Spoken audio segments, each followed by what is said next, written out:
Sir வாழ்க்கையில சொந்தக்காரன் வயிறு எரிய வச்சு வாழ்றதே ஒரு சந்தோஷம் சார்.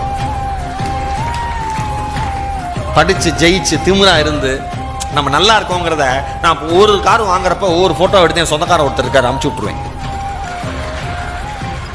ஏன்னா அந்த ஆள் தான் நாங்கள் குடும்பத்தோட கார்ல போறப்ப அவங்க கார்ல போறப்ப பாதி வெளியில இறக்கி விட்டாரு.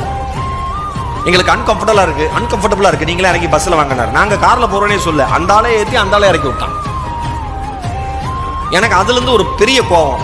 நிறைய பேர் கேட்பாங்க எதுக்குங்க இவ்வளவு கார் தேவையில்லாம வெறி. வாழ்க்கையில என்ன பெரிய காரு, அவன் வீட்டுல என்னென்ன கார் இருக்கோ அதோட 10 மடங்கு இருக்குன்னு வெறி. ஒரு ஸ்டேஜ்ல என்ன பண்ணனா சேர்மன் சார், காரை வாங்கி தான் நான் போட்டோ அனுப்பிச்சிட்டு இருந்தேன். கார் வாங்குறதுக்காக நம்ம ஒரு 10 காரை பார்ப்போம்ல, அதையும் எடுத்து அனுப்ப ஆரம்பிச்சேன். அவன் உடனே என்ன போன மாசம் தான் நான் வாங்கினேன், பரவாயில்ல ஜஸ்ட் மை நியூ டாய்.